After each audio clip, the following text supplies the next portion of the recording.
tout ça, tout est organisé. Yo go bismaka mo on a te afuka mi pona ko senga pouvoir bien non. Ça je ne donne pas. Les appels na douane ngaité. Donc il y a une élection. Vous voyez ça non? Deuxième chose, c'était mais c'est très compliqué. Pendant la campagne campagne électorale, le monsieur a été frappé dans Lubumbashi. Martin.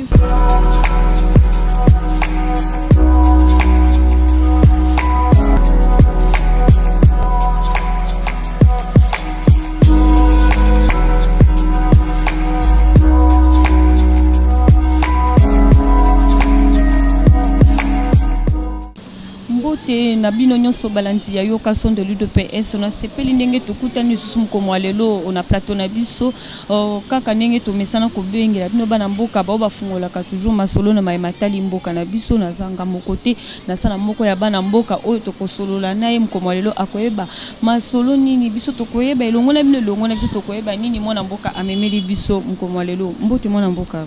Bon, tu es maman journaliste. Bonne santé, papa. Santé, Zakitoko. Meilleurs vœux. Oui, merci, pareil. Merci, papa. Bon, Namboka Toko, Ngambouya, Mouanansemi, Oya Soto, proclamé comme président de la République. Et bientôt, il se prépare pour abîmer son gouvernement et Asika. Moi, le Bamo Kopona Yango. Bon, peut-être, Batoubaïbi, n'est mon ansémité. Mais ce n'est pas la première fois. Dans l'histoire politique, Azana a deux casquettes, il y a Vinae. Aza chef spirituel, puis Aza peut acteur et politique. Mais à ça la confusion mingi surtout dans côté en tant que chef spirituel. À Bossanaka mingi parce qu'il fit député. Vraiment côté politique à Bossanaka mingi na côté spirituel ou Aza chef spirituel à l'église et à Bunduria Mayala. C'est un monsieur apparemment intellectuel. Mais en tout cas, il y a un problème. Il y a une différence, une distinction entre politique et la religion. Et des fois, les propos, ils se trompent. Et ils correspondent à un monde réel. C'est-à-dire que les propos, tu verras quelque part que Namuto a ébi. Non, il n'est pas dans notre monde réel, physique. Parce que quand quelqu'un dit il est intellectuel apparemment, il fut député, honorable, soi-disant, et il tient des propos, dans le monde réel ou physique, où il y a un au Congo, et le matin, tu vois ça maman, hein? C'est-à-dire que c'est qu'il y a dans le monde dans le monde physique, il y a RDC. Afrique, Europe, France. Non. Il a parlé dans un autre monde. Il n'était pas ici, il était ailleurs. C'est pour ça qu'il a tenu ces propos-là. C'est-à-dire quelqu'un qui est dans... C'est comme dans un rêve. Hein? Un rêve, l'esprit qui voyage, c'est un autre monde, non? Il peut te dire que non, je suis président. Et d'ici là, je vais former mon gouvernement. C'est normal dans un monde spirituel. Ça, c'est du côté métaphysique. Donc, ces propos... En tout cas, c'est quelqu'un qui rêve et pendant la journée, debout, sans même avoir le sommeil, il rêve. Mais en tout cas, il doit faire attention parce que le monde est dirigé par des règles et des principes. Okay. Quand il fait des propos comme ça, quelque part, il ne s'adresse pas aux Congolais. Il s'adresse dans un monde où il va se Congolais, où il y a la spiritualité des gens qu'on ne voit pas et que devant ce monsieur-là, pourquoi aller le suivre? Pourquoi il ne faut pas considérer même ses propos. Il n'était pas ici, il était ailleurs. Il a imaginé là où il était, il parlait comme s'il était pendant la journée ou il était la nuit, pendant la nuit. Il croyait qu'il était au Congo ou il était dans un monde parallèle. Alors, comment croire à ce monsieur-là? Donc, c'est d'office pour moi que non. Si nous étions encore dans la médecine, on devrait en principe l'amener au CNPP. Pour voir ses facultés. Vraiment, quelque part, il y a quelque chose qui manque ici. Ici, il y a un vide quelque part. Donc, il doit se faire soigner, en principe. Quand vous dites qu'il doit se faire soigner, qu'est-ce que vous voulez dire par là? C'est quelqu'un qui est malade ou comment? J'ai dit que maman est malade, elle est là. Parce que, Azala qui n'avait élection, il n'était même pas candidat. Donc, dans le monde de la démocratie, il y a des élections, il y a eu un certain Nanga qui était président de la CENI, il y a eu une institution, il y a eu une loi électorale, il fut député. C'est-à-dire que quelqu'un qui fut député, il connaît comment le monde, dans la démocratie, Congo et Otambola. Il n'était pas candidat, il n'a jamais été candidat, président de la République. Et j'ai dit aujourd'hui brusquement que non, je suis président de la République, je dois former mon gouvernement. Non, maman. Donc si quelque part, il rejoint Martin Fayulu. Ils sont pareils. Vous voyez, hein? Ils sont dans un autre monde. Fayulu va aller à la Cour constitutionnelle. Il réclame, selon les droits, oui, il avait raison d'aller à la Cour. C'est légitime. Vous voyez, hein? Mais il continue jusqu'au jour d'aujourd'hui, malgré l'arrêt à la Cour à Yebango, qui est un président élu. Il avait gagné les élections. C'est-à-dire quelque part, Popo est mon ancien ami. Il y a Martin Fayulu. Vraiment, c'est la même chose, hein, maman. Je vous dis la vérité, c'est la même chose. Et quand c'est comme ça, je trouve que c'est bien. C'est pour montrer à Fayulu que non, je ne suis pas seul. Il y a aussi des gens qui rêvent de vous comme moi. Martin Fayulu doit se dire que non. Ce que je fais, je sais, je ne fais pas bien. C'est comme mon ancien, ce qu'il fait, il sait que Fayulu ne fait pas bien. Donc c'est vraiment, ils sont dans un monde qui sont parallèles à notre monde, hein. Ce sont des gens qui méritent d'aller visiter quoi ça, CNPP. Parce que normalement, bien que l'ambition est légitime, mais en tout cas, on doit réfléchir avant de parler. Ok. Parce que vous êtes devant les Congolais. Les Congolais, ils surtout que le changement de côté, l'état de droit, la démocratie, n'importe quoi, ça va vraiment montrer côté boyeza, coup mental. Parce que c'était Martin Fayulu et jusqu'à présent c'est toujours Martin Fayulu qui continue toujours à réclamer la vérité des urnes. D'un coup, mon ancien qui sort, qui s'autoproclame étant comme président de la République. Je te dis qu'ils sont dans un monde de rêve, dans un monde qui n'existe pas, qui n'est pas comparable à la réalité. C'est comme ça que je les compare, je dis qu'ils sont pareils. Vous voyez, hein? L'autre il est allé à la Cour constitutionnelle, la haute cour. Ah, il a été répondu. Mais il continue à croire. C'est ça, c'est des rêves. Il croit il y a des histoires. Non, il faut faire attention, madame. C'est-à-dire que Batouana mi balé pareil. Et c'est bien quand des moines anciens parlent comme ça. Il ne dit pas à nous les Congolais, ni au président de la République. Vous voyez ça, non? Mais c'est bien pour Mais il se communique entre deux personnes qui traversent le même monde, qui sont dans un même niveau. Tu vois ça, non? De pensée. Martin rêve. Oh, c'est moi. Mais Martin aussi, il y a un élément qui s'ajoute. Non seulement il rêve, parce qu'il y a un droit de rêver, hein, tout le monde. Mais il y a aussi un autre problème qui s'ajoute à Martin Fayulu de ces côtés-là, de son côté. Et la haine, on appelle ça les complexes de Caïn. Vous voyez ça, non? Et les complexes de Caïn, il y en a dans Fayulu. Vous voyez ça, non? Il y a les complexes de Caïn qui l'amènent dans ces histoires-là. Parce que vous êtes sans ignorer, madame. Avant les élections, Fayulu était chez Kabila pour aller demander les élections. Le monsieur Kabila là que vous voyez, les gens croyaient qu'il n'était pas intelligent. Quelque part, bon, oui, on peut accepter d'autres histoires parce qu'il a dit que non, ce n'est pas toi, Martin Fayulu, au cours non. Les élections bientôt, il y a la CENI, il y a tout ça, tout est organisé. Non. Ça, je ne donne pas. Donc, il y a une élection. Vous voyez ça, non? Deuxième chose, c'est très compliqué. Pendant la campagne, campagne électorale, le monsieur a été frappé dans le Lubumbashi. Martin Fayulu. Tout la campagne, mais pourquoi seulement lui? Gaz, compromission. Il y avait un engagement, un accord avec FCC. Excusez-moi, la vérité. Papa, tu as vu ça qui est ok. Le bakaka boulou wana ke, élection est à la tête, fichier wana te, machine à voter te. Maintenant, nous avons changé que tu as élection. Discours entre le bagage de wana te, aujourd'hui balar na biso. Ozomona siko. Comme ko padiamba mukanda est à la kate, bakeko kangaye na sens wana ko bombarder ko panzaye pour la nabote ko continuer te. Batibaye bango to panza bango malamo na dunda batbalia. Ozomona siko hein. Bakeko continuer discours wana te bana ndenge wana te, babebani. Donc, les gens doivent connaître beaucoup d'histoires. Que, balandaka batote pona rolandela que mutasa déclaration vérité des urnes. Et vérité des urnes, on a le barango pona nini, azana eloko ko salati. Bazana eloko ko salati, bazana programme té idéologie té eloko té. Ne monanse la même chose pour chercher ba repositionnement na ye, au lieu azonga na ndenge ya réel, azo imaginer na monde spirituel, métaphysique. Mais vraiment... Et chose étonnante, il se prépare pour un nouveau gouvernement. Nouveau gouvernement. Qui sera le Premier ministre? Lui-même, sa femme, ses enfants. Au Congo, où? Quel parlement?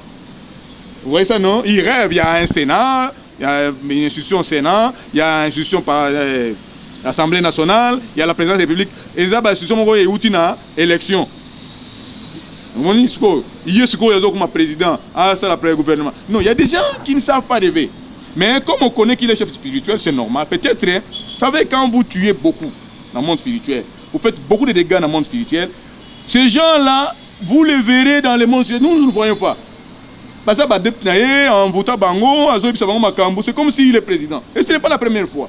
Le monsieur habitait Makala, il faisait ses aventures depuis Mobutu. Ce n'est pas un monde nouveau, ce n'est pas une nouvelle personne, non. Il a l'habitude, mais cette fois-ci, je crois que Tokota l'a été. Congolais, ils ont besoin de Makamouanate. Biloko wana ba iko salango na ba Mobutu, na ba Joseph Kabila, mais Nathan Oyo ya Félix Antoine Tshisekedi, je crois que bazala ba erreur trop ya kosala ba biloko wana. Ça va pas payer. Ça va pas payer. C'est comme l'actuelle position ya ba évêque, ya ba pasteur et protestant, je crois que tu vas en parler. Ok, merci Monamboka. Masolo ya Dirkab Monamboka. Rumeur le Kimingi na o etali Dirkab makambo tout ça les autres pays ça va imboka te bana mboka baza ko se plaindre mais par rapport à makambo Dirkab baza ko sala chose étonnante avec 30 vaches na mariage à la James Kabarebe na Rwanda kuna. Moi le loba moko pona yango Monamboka. Bon, maman na webso boyoke kokaba eza nango lisumu te. Soko eza nango mingi okokaba pe mingi. Eza nango lisumu te. Mais avant okaba il faut otala bana na yo. Kokaba mingi na bato mosusu na ba voisin, bana na yo moko baza nango te eza malamu te. Mozomona bakabaka laisse na no famille na yo batonda après okabi. 20 vaches sur évalué en ça fait beaucoup de dollars hein. Si on prend en moyenne, il y a $500 ou 600, je crois que ça va donner beaucoup d'argent. C'est 30, c'est pas 20. À peu près. Bon, je crois qu'il y a ça qui est sous l'enveloppe. Bon, quand on ça monte don paye, c'est la reconnaissance. Tu vois ça, non?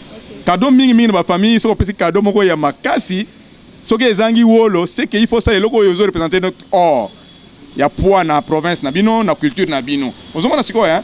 En étant dans les cultures yo wana ya côté à ngambo wana peut-être akoko ça la culture na bango pour valeur ezala na dona ye ya ba vache wana mais maintenant ozo sala ngo ozo zonga na culture na bino ozo mona na oyayo ozo zonga na ba tradition na bino oyayo ozo mona siko ozo longa na culture congolaise ozo mona siko ozo kena ko sala ba don wana pona o sepelisa que voilà votre frère est là, il peut vous donner aussi, il a les capacités de vous donner plus ou beaucoup. Alors c'est comme ça que surtout que don est traversé par frontière. Ils sont congolais. La culture est don est traversé par frontière. Il faut pas la paix navigation nango. Vous avez la paix itinéraire nango. Battre la paix alliance nango, affiliation, hein, toute la fraternité. Tout à l'heure, on a moko sur Dirkab. Bozana bango na cache mais comment il y a moi nous pour le baïté ça espion peut mettre mon compte parce que il se prépare bien pour 2023. Non, espion ils ont momo ils ont ma casse maman na zo bisayo. Espion ils ont ma casse. Le bébé ngaye double agent. On se demande ce quoi hein? Asa double agent double to me on na terme normal. Asa agent hein double. On se demande ce quoi hein? Ndenge bato zo loba na ndenge o mise makanisa ngo. To bengi agent double. Agent double pour nanine na kondi mango ki agent double na ndenge ba congolais bazo monake azo tamusa musana na malamu ti azo aider mokonza mboka ti na ndenge nini omoni toza na kati ya coalition na kati ya plateforme na biso avec un cash hein toza na kati ya cash ça dit que cash ndenge za wana il faut sala nyonso autorité morale a reçu ozomona sikoyo a kende liboso biso cash to kende liboso to convaincre ba Congolais na ba Congolaises nyonso na musala to sala. Là, c'est bien. Et tout doit partir de nani surtout du côté administration naïe. On se demande si on peut y avoir conseil premier conseiller d'état cabinet à chef de l'état. Mais batu mingi bazo douter nango ndenge biso to yoka to mona na ba acte belé zo salama. N'est par exemple ba acte azo poser. Omoni première fois ils qui makamba pas soupçonner makamba ya ba cité na makamba 15 millions. Ba yeko cité na makamba ba vache. Bazo ke négocier na makamba ya silina noté. Ozo monter que plus ça zo poser ba acte plus ces autres salariés quoi entaché pe environnement azo vivre na chef d'état, ils ont entaché pe makamususu. Bon, tala biloko na ça malamu te. En tant que d'état cabinet, quelque part à un accord la chef de l'état. Donc il faut à ça que conduite na ezala exemplaire. Il faut à ça que cacher ça sur modèle. Mais ce que bazo soupçonner makamye belé, ils ont permettre biso ba mususu net ba IDPS que azam muto oyo a comme mériter sika wana te. Ozomona po ezo kende kana ba makambo ezo kende mingi bazo citer na makambo nyonso ezo ya ko bebisa biso pet image na biso hein kala kakate to besoin mutu ça a besoin de personnalité imaginez la positive pour to la ka biso to teka image nani ya chef de l'état Félix to teka image na ye na kitoko ndenga sala musala na ye mais soki mutu moko azana po a bebisa ngo kitoko te yango to lobike po na makambo ndenga ezo kende ezaka choix moko soit à changer soit à libérer place wana totia muta IDPS ya mayele pe azali hein oyo ko kamba kitoko balukele poste mutu sa gouvernement akosa pe kitoko azape mayele akesa na gouvernement pour amatsa makambo très bien. OK, merci beaucoup mwana mboka to komi déjà na suka émission na biso mot de la fin no ezani na ba o ba landi biso na mongonga o. Bon nako ba kiselo komoko boye peut-être ça qui attention na ngote ya balkanisation.